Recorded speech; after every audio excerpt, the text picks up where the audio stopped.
Hello, good afternoon and welcome to your new English lesson. Danas je 1. januara 2023. Tako da srećna nam nova godina. Nadam se da ćete u novoj godini uspjeti da poboljšate vaše znanje engleskog. Danas ćemo vežbati engleski na jedan od načina koji ja baš onako volim. Mislim da je interesantan, zabavan i koristan, a to je reakcija na neki konverzacijski materijal koji imate ispred sebe. Mislim da će vam prijeti ova lekcija ako ste na nekom srednjem nivou engleskog. Želim i da vi isprobavate ovakav sistem i način rada, znači da i vi probate da sami odreagujete na neku rečenicu koju vidite ispred sebe na engleskom. Druga stvar koju sam želela da podelim sa vama jeste da ako želite da napredujete u engleskom i ako želite da počnete da pričate bez mnogo zastajkivanja i bez mnogo pauza, dakle fluentno, ono što je potrebno jeste da se navikavate da slušate samo na engleskom, objašnjenja na engleskom, priču na engleskom, bez prevoda. Dok god vi prevodite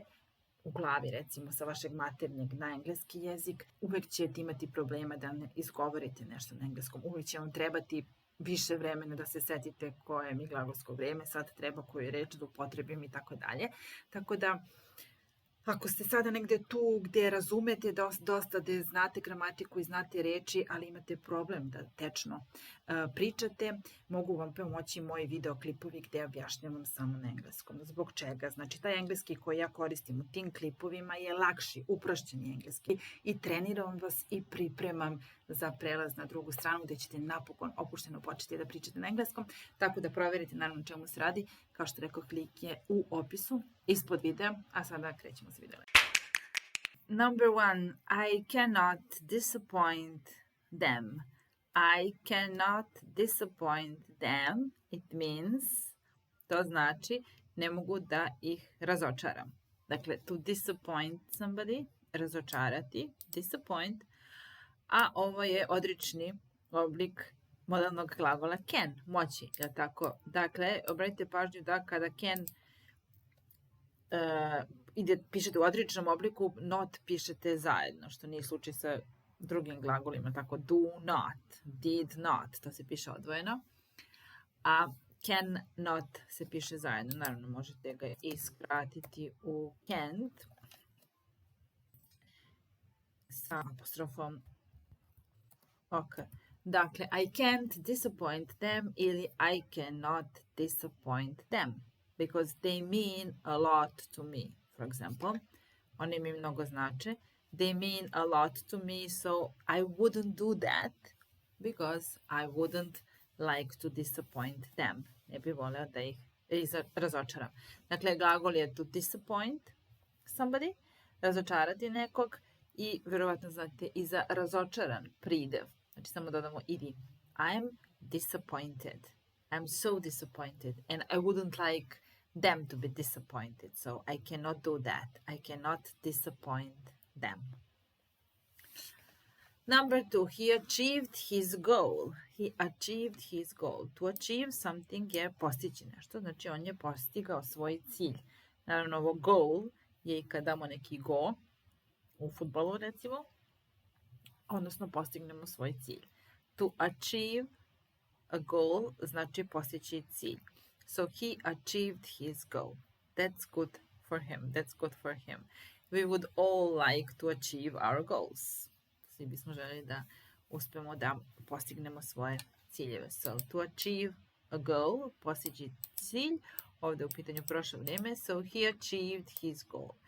He achieved his goal, postigao je svoj cilj. Ovdje je past simple, kao što vidimo, znači prošlo vrijeme sa nastavkom ed. Ova rečenica bi bila tačna i kad bismo je napisali u perfektu, so he has achieved his goal, jer u suštini mi ne kažemo kada se to dogodilo, niti je bitno. I u tim slučajevima kad ne znamo kada ili nije bitno, kada se nešto dogodilo u prošlosti, možete koristiti present perfect tense. So he has achieved his goal, or he's achieved his goal. Postigao je svoj cilj. Number 3. Am I making myself clear? Am I making myself clear? Lepa rečenica.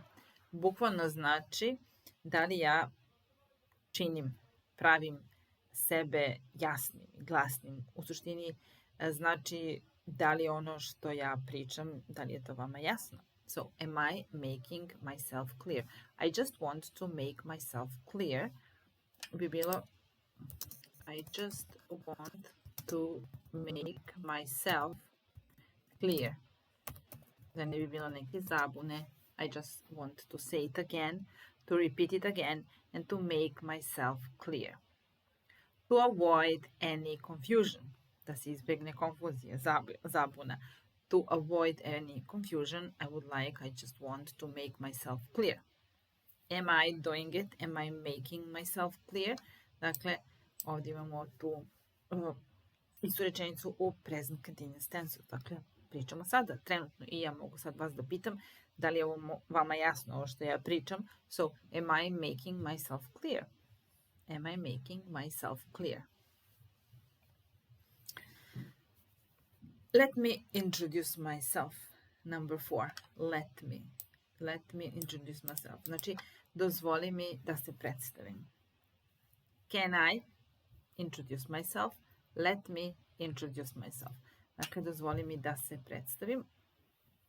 Pazite, iz ovog glagola let, znači uvek koristimo infinitiv glagola, bez to.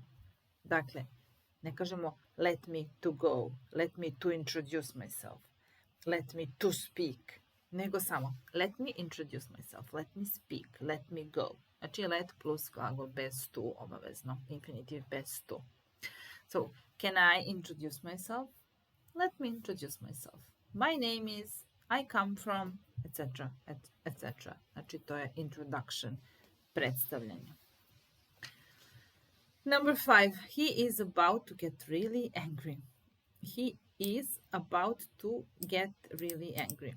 Ovdje imate jednu veoma interesantnu frazu to be about to do something. Znači, samo što nije. Na ivici je. Sad će. Znači, on će sad upravo da se naljuti.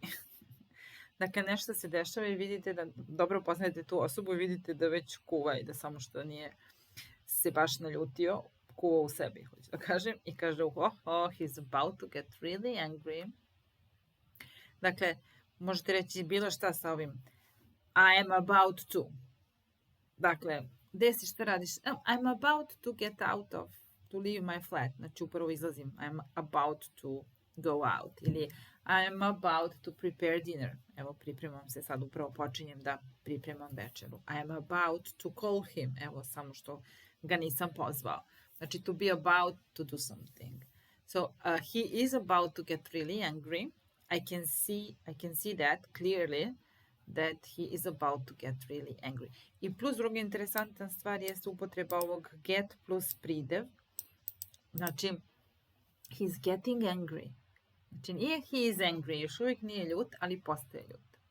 I'm getting old. Znači, nije da sam već stara, ali polako li sigurno I'm getting old. Starim. It's getting cold outside. Postaje hladno na polju. Ili it's getting dark. Smračuje se, pada mrak. Znači, vrlo korisno da se setite kako da kažem starim, kako da kažem pada mrak, smračuje se i tako dalje. Pa znači, to je glagol get plus taj pridev koji nam treba. Znači, nisam hungry, ali I'm getting hungry. Postajem gladan. Nije se ohladio ručak, ali it's getting cold. Ali hladi se. Znači, get plus infinitive. And he is not angry, but he's about to get really angry. In 1 minute, he will be really angry. So let's get out of here. Ajmo odavde. Number 6. I wish I could speak English better. I wish I could speak English better. Znači, voleo bih kad bi mogao da govorim engleski bolje. I naravno, svi bismo to voljeli, jel tako? We would all wish, always, that we could do something better. For example, to speak English better. Brojte pažnju na ovaj glagol wish. Dakle, obično ga ne koristite. Čula sam često da neko kaže, ja kažem hoću da idem, I wish I go. Ili želim da jedem, I wish I eat. Znači, ne koristimo tu wish u tom smislu. To je glagol want. I want to go, I want to eat. Želim da jedem, želim da idem. A ovo želeo bih, kad bih mogao da govorim, znači wish koristimo za neke želje u smislu I wish you happy birthday, želim ti srećan rođendan, ili I wish I could, voleo bih kad bih mogao. I druga bitna stvar za glagol wish je da iza glagola wish uvek koristite prošlo vrijeme. Kao što vidite ovdje je glagol can u prošlosti. I wish I could speak English better. I wish you were here. Želeo bih da si ovdje. I wish you were here. I wish I had time, but I don't have it. I wish I had time. Znači, voleo bih da imam vremena sad za tebe, ali nemam. Znači, wish plus past, iako se odnosi na nešto što se dešava sada. Odnosi se na present, koristi se past. Baš iz tog. Baš zbog toga što je to kao neki, da kažem, recimo, konjuktiv u drugim jezicima, italijanskom, španskom. Dakle, ja bih voleo kad bih imao, ali nemam. Kao drugi kondicional u engleskom. So, I wish I had time. If I had time, I would talk to you, but I don't have time. I wish I had. I wish I could. I wish I was. I wish you were. Etc. So, ja bih voleo da mogu, mi koristimo moći u prezentu, ali prevodimo I wish I could. Koristimo can u prošlosti. I wish I could speak English better. I wish I was in Dubai now, and I wish I had some more money. I wish I had a bigger apartment. I wish I had a faster car or whatever your wishes are. Ok, znači wish plus past simple, iako se odnosi na present. These socks don't match. So things can match. When things match, it means that they are alike, da su slične stvari, kad kažemo they match. Ako imam plavu majicu i imam plave čarape, they match. My shirt and my socks match. You can usually two socks are supposed to match. Obično kad nosimo čarape, one bi trebalo budu iste. Ali dešava se da neko obuče različite čarape. Znači, your socks don't match. Ne slažu ti se čarape. Your socks don't match. Ili možda te sad za neku proslavu novogodišnju, pa ja kažem imam plavu haljinu, treba mi matching shoes. Znači matching shoes, trebaju mi shoes koje će da mečuju sa haljinom. Dakle, ne moraju da budu iste boje, ali da se slažu. I need matching shoes. Ima interesantan izraz matchmaker. Matchmaker. Znači, kad kažemo za dvoje ljudi da su match, ili they match, znači da se slažu, da su jedno za drugo. A matchmaker je nešto što se kod nas zove provodačija. Dakle, sad ja imam druga, imam drugaricu i mislim da bi oni bili, da bi se slagali, da bi mogli da budu par. I ja budem matchmaker. I ja kažem njemu da on pozove nju ili njoj da pozove njega. I onda sam ja matchmaker. I am not really, but I could be. To je matchmaker. Ok. I saw her standing there. What did you see? I saw her. What was she doing? She was just standing there. Dakle, ovdje imamo past simple tense od glagola see, vidjeti. Ja sam video nju kako ona stoji tamo. Video sam je kako jede. I saw her eating. Video sam kako razgovara sa Markom. I saw her talking to Marko. Video sam je kako radi. I saw her working. Znači, primjećujete da u prevodu ubacim to kako. Video sam je kako stoji tamo, video sam je kako razgovara, video sam je kako jede, kako radi i tako dalje.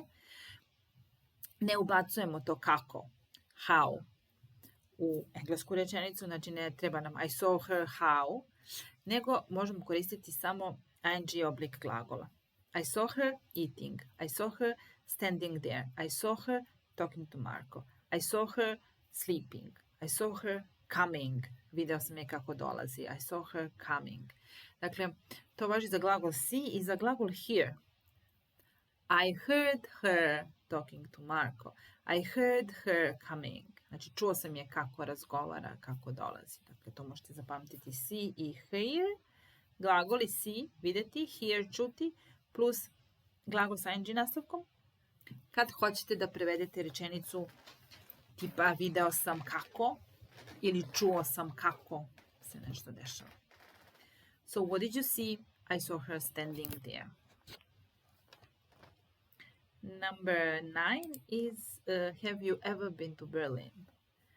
Dakle, nije bitan Berlin ovdje, ali je bitna ova konstrukcija koju treba da zapamtimo ako do sada nismo. Dakle, u pitanju je present perfect tense kada hoćemo da pitamo nekoga da li si nekada nešto radio. U ovom slučaju da li si nekad bio u Berlinu. I interesantno je da u present perfect tense-u, kad koristimo glagol to be, iza koristimo predlog to, a ne in. Inače, koristimo in. Ako pitam da li si sada u Berlinu, are you in Berlin? Da li si juče bio u Berlinu? Were you in Berlin yesterday? Da li ćeš sutra biti u Berlinu? Will you be in Berlin tomorrow? So uvek je in. Ali u present perfect tense-u have you ever been, uvek stavite to. Have you ever been to this museum? Have you ever been to Egypt? Have you ever been to Greece? Have you ever been to Berlin? I u odgovoru na ovo pitanje, dakle, možete koristiti opet perfekat i reći yes, I have been to Berlin. No, I haven't been to Berlin. Znači u oba slučaja da i ne, možete reći samo sa perfektom. Yes, I have, no, I haven't. Ili naravno možete reći yes, I was in Berlin last year. Znači čim se opredelite za vremensku odredbu last year, yesterday, 2 days ago, 2 weeks ago, znači određeni trenutak u prošlosti, ovaj perfekat ispada i na njegovo mesto dolazi past simple. So, yes, I was in Berlin last year. Have you ever been to Berlin? Yes, I was there last year. Number 10. They have their own troubles. Imaju oni svoje brige. Znači, trouble je kao nevolja ili briga u ovom slučaju. They have their own worries as well. Možemo reći brige. Worries. They have their own worries. They have their own troubles. So I don't want to talk to them about my worries, about my troubles, because I know that they have their own. Imaju svoje sopstvene brige. Their own troubles. He gave us quite a lot of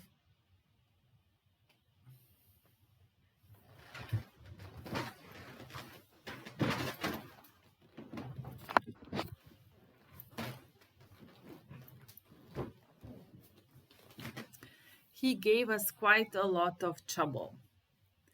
Dakle, bukvalno on nam je dao prilično mnogo problema ili nevolja. For example, we went on vacation with our son and he is like 2 years old and he gave us quite a lot of trouble. Znači, bili smo na odmoru sa sinom, a on ima 2 godine and he gave us quite a lot of trouble. Znači, it wasn't easy spending time with him. It wasn't easy because he's a little boy and he started walking and he runs all the time and he jumps and he does different things. So he gave us quite a lot of trouble. A crowd, number 12, a crowd gathered around the stage. Useful verb to gather, gather together. Znači gather znači okupiti se. Kao što je together, kad smo mi together, mi smo zajedno. Znači, we gathered here. Mi smo se ovdje skupili, samo G, nema tu. We gathered here. A crowd gathered. Znači, crowd je a lot of people. A lot of people, a crowd, gomila, gathered around the stage. So, for example, yesterday, it was New Year's Eve, and there were a lot of concerts in different cities. Here at the coast where I am. So, and there is always a stage when there is a concert. There is a stage, bina, and usually a lot of people gather around the stage if the concert is good, if the singer is good. Ako je pevač dobar, okupi se mnogo ljudi. Ako nije, okupi se a few people. A few people, nekoliko ljudi. A lot of people, mnogo ljudi. But this time the concert was good and a crowd gathered around the stage. A crowd, it means a lot of people. Crowd je imenica, često se koristi i pridev crowded. Znači, čim vidite da je negde gužva, da ima mnogo ljudi, kažete the bus is crowded, the shop is crowded, the streets are crowded. And yesterday, because it was New Year's Eve, the streets in this town were crowded. And hotels were crowded, buses were crowded, cafes were crowded. Znači sve je bilo puno crowded. Were there any problems? Yeah, usually when there is a lot of people somewhere, usually there are problems. Da li je bilo problema? Were there any problems? There were some problems. There were not any problems. So pay attention here, obratite pažnju na ovo any ovde. Sami any. Any koristimo u pitanju. Were there any problems? I u odričnoj rečenici there weren't any problems. U potvrdnoj bismo koristili some. Yeah, there were some problems. Znači, there were some problems. Were there any problems? There weren't any problems. Ili jednina. Well, there was only one problem. Bio je samo jedan. There was only one problem. I usually go to school by bus. Do you go to school? Yeah, I do. How do you go to school? Do you go on foot? No. I take a bus. I go to school by bus. I don't go on foot. Znači idem u školu autobusom. I don't go by car. I don't go by train. I don't go by bike. I don't go on foot. I go by bus. Autobus. And no one is too old to learn. I have to say that in all the languages that I know. No one is too old to learn. Znači, bukvalno niko nije suviše star da bi nešto učio. Učimo do kraja.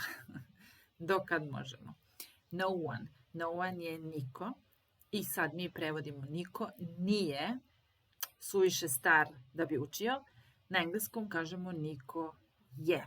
Znači, nemojte reći no one is not. Niko nije. No one is not too old to learn, to study, but no one is. Ili nobody is. Interesantna konstrukcija sa. Znači, niko nije. Nobody is. Kako bismo rekli, niko ne govori japanski ovde. Nobody speaks Japanese here. Znači, glagol sa s, treće lice jednine. Nobody speaks Japanese. Nobody can help you. Nobody is here. Nobody wants to come. Nobody has money. Nobody drives a car. Znači, niko ne vozi. Nobody drives. Niko nema novac. Nobody has. Niko ne želi da pomogne. Nobody wants to help. Interesting. Kad pitamo, does anybody have money? Does anybody speak Japanese? Does anybody want to help? Znači, does anybody? Nobody wants to help. Or, well, yes, somebody does. Somebody wants to help. Znači, somebody wants, neko želi. Nobody wants, niko ne želi. Does anybody want? Da li neko želi? Dakle, sjetite se somebody, anybody, nobody. Uvijek idu sa glagolom u jednini. Ako je present, onda ima s. Znači, no one is too old to learn. Okay, that's it for today. See you next time. Bye.